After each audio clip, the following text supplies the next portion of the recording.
आप देखना शुरू कर चुके हैं द डिबेट। बहनों भाइयों, मूर्खता दिवस पर आप सबका अभिनंदन। मैं आपको मूर्ख नहीं बनाना चाहता, लेकिन मैं आपको बताना चाहता हूं कि आज 1 अप्रैल है। आज से कई नियम बदल गए हैं, बैंकिंग के, टैक्सेशन सिस्टम के, रेलवे की टिकटिंग के और शेयर बाजार में और व्यापार धंधे में आज से इस अखाड़े के नियम बदल गए हैं। और ये झूठ नहीं, ये सही है, क्योंकि 1 अप्रैल से तमाम नए नियम इस देश में लागू हुए हैं, व्यवस्थाएं बदली हैं, वो आज से प्रभावी हैं। तो अगर कोई आपको व्हाट्सएप कर रहा हो तो आप बहुत समझदारी से काम लेना, क्योंकि आज से ये नए नियम लागू हैं और ये सच्चे हैं। तो आज डिबेट इसी बात पर। बहनों भाइयों, 1 अप्रैल आप सभी का स्वागत और अभिनंदन। आज क्या, मैं वैसे तो कभी नहीं बात करता, आज स्पष्ट कर दूं कि आपको मूर्ख बनाने वाली कोई बात नहीं, लेकिन मैं आपको याद दिलाना चाहता हूं कि आज 1 अप्रैल है। आज से भारत सरकार ने तमाम नियमों में फेरबदल किया है और कुछ नए नियम कानून आज से इंप्लीमेंट होंगे। तो अगर आप धंधा कर रहे हो, व्यापार हो आपका, इंपोर्ट एक्सपोर्ट हो आपका, आप कहीं ट्रेवल करने वाले हो, बैंक से पैसे निकालने वाले हो, या शेयर मार्केट में आप कुछ इन्वेस्ट करने वाले हो, या रेलवे के टिकट की रिफंडिंग का विषय हो, बुक कराना है, कैंसिल कराना है, तो आज की डिबेट को आप बहुत खास तौर पर और बड़े गौर से सुनिएगा। सबसे पहली बात यह है कि आज से इनकम टैक्स का नया कानून लागू। इनकम टैक्स एक्ट जो 1961 से चल रहा था, उसमें व्यापक, बड़ा और जबरदस्त परिवर्तन भारत की सरकार ने किया था। आपको याद होगा, संसद से पास होने के बाद आज 1 अप्रैल 2026 से इनकम टैक्स का नया कानून भारत के प्रत्येक नागरिक पर, हर टैक्स प्रदाता पर यह कानून लागू है। तो सबसे पहले नोट कर लीजिए कि इनकम टैक्स के नियम बदल गए हैं। तो नए नियम, जिसमें 500 से ज्यादा सेक्शन हैं, उनको सभी चार्टर्ड अकाउंटेंट और टैक्स पेयर समझ लें। बदलाव नंबर 1। बदलाव नंबर 2, अगर आप शेयर में, F&O में ट्रेडिंग करते हैं तो उसके टैक्सेशन के नियम भी बदल गए हैं। अब आपको ज्यादा पैसे चुकाने हैं।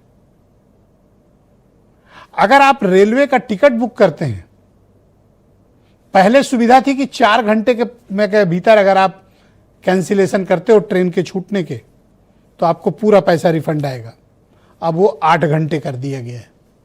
इसमें भी बड़े बदलाव किए गए हैं। बैंकों में नियम बदले गए हैं। ये सब बातें आपको कोई चैनल वाला नहीं बताएगा, कोई मीडिया वाला ये आपको गाइड करने वाला नहीं, वो आपको यही मिलेगी ये बात। बैंकों में कैश ट्रांजैक्शन, यूपीआई के इस्तेमाल के नियम बदले हैं और नियम शर्तों के साथ इसमें और भी चार्ज जोड़ दिए गए। वो कितना आप निकासी करते हैं, कितनी बार ट्रांजैक्शन करते हैं, ये इस बात से प्रमाणित हो जाएगा। तो इस नियम और शर्तों को अपने बैंक के साथ कंसल्ट कर लीजिए, ठीक। इसके साथ साथ व्यापार में कई तरीके भी बदले हैं। टैक्सेशन की पूरी प्रणाली बदल गई है और जेट फ्यूल भी 2 गुना कीमत का कर दिया गया है आज से। यानी जो जेट फ्यूल पहले 100 रुपए लीटर था, अब वो 200 रुपए लीटर होगा।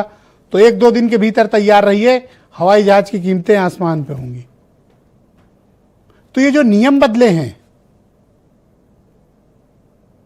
और सुन लीजिए, आप में से हर किसी का साबका टोल टैक्स से पड़ता होगा। आज से टोल टैक्स के भी दाम बढ़ गए हैं। दवाइयों की कीमत भी बढ़ा दी गई है। कुछ चीजें सस्ती भी हुई, जैसे कैंसर की दवाएं हैं, कुछ और चीजें हैं, वो सस्ती भी हुई हैं। लेकिन अधिकांश चीजों की कीमत बढ़ी है और कमर्शियल सिलेंडर के दाम तो बहुत जबरदस्त बढ़े हैं।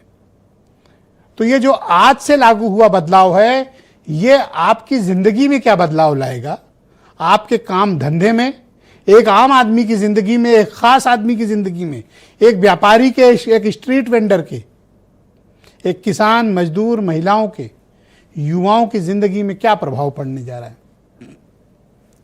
ईरान युद्ध के बीच ये देश अभूतपूर्व ऊर्जा संकट के दौर से गुजर रहा है।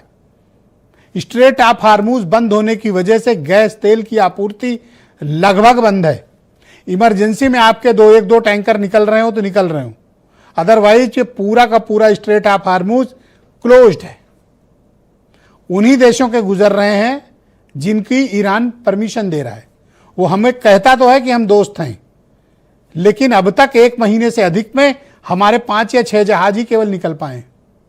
आज भी भारत के तकरीबन 20 जहाज फंसे हुए हैं महीने भर से।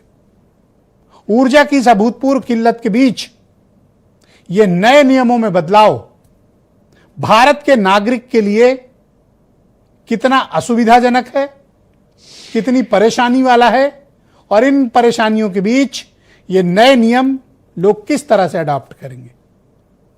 वैसे अच्छी बात यह है कि 12 लाख रुपए की आमदनी बिना टैक्स के, वो भी आज से ही लागू है। तो ये अच्छी खबर है कि अगर आपकी आमदनी वार्षिक 12 लाख रुपए है तो आपको 1 रुपया भी इनकम टैक्स नहीं देना पड़ेगा। वो भी आज से लागू है। कुछ अच्छे बदलाव भी हुए हैं, लेकिन बहनों भाइयों, जब पैसे आ ना रहे हों, मार्केट की में जो इकोनॉमी है वो बहुत डायनेमिक ना हो, बहुत वर्सटाइल ना हो, और उस बीच अगर टैक्स लग जाए और नियम बदल जाएं, तकलीफ बढ़ जाती है। तो आप कुछ स्टेटमेंट सुनिए, फिर आज की डिबेट।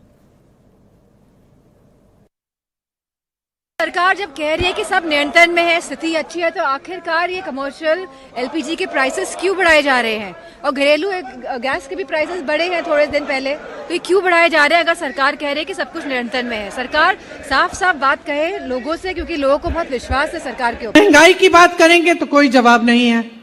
अगर ये बात करेंगे कि भाई रोजगार क्यों नहीं बनाया 5 सालों में, कोई जवाब नहीं है। चाय के बगानों में जो वेतन है वो बढ़ाया क्यों नहीं, कोई जवाब नहीं है। कि हर जने को सिंडिकेट की टैक्स देनी पड़ रही है, हर चीज में माफिया, बालू में माफिया, खदान में माफिया, हर चीज में माफिया, तो कोई जवाब नहीं है। जब जवाब नहीं होता तभी ये ध्यान भटकाने वाली बातें होती हैं। ये तो बढ़ोतरी और घटोतरी भी होती रहती है परिस्थिति के अनुसार, लेकिन कमी नहीं होनी चाहिए। विपक्षी पार्टियां कह रही है विदेश नीति फेल है, इसी वजह से। नहीं, विपक्षी पार्टियां सत्ता वियोग में विचलित हैं, इसलिए इस प्रकार के बयान दें। तो बहनों भाइयों, आज की इस परिचर्चा का सार ये है कि अपनी फाइनेंशियल स्ट्रेटजी बदल लीजिए। आज से नियम अखाड़े के बदल चुके हैं। रत्नाकर सिंह भारतीय जनता पार्टी के प्रवक्ता हैं। प्रदीप कुमार भाटी चार्टर्ड अकाउंटेंट हैं पेशे से, वैसे समाजवादी पार्टी के प्रवक्ता हैं। प्रियंका गुप्ता उत्तर प्रदेश में कांग्रेस कमेटी की प्रवक्ता हैं।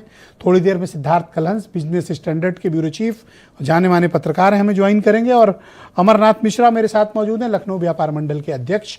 और प्रोफेसर MK अग्रवाल साहब, बहुत ही मशहूर जाने माने अर्थशास्त्री, हमारे साथ डिबेट का हिस्सा हैं। और वीरेंद्र सिंह जी हमारे नेशनल हेड। आप सभी का स्वागत और धन्यवाद। तो भाई रत्नाकर सिंह जी, आज से आपने नियम बदल दिए, ऐसा क्यों किया?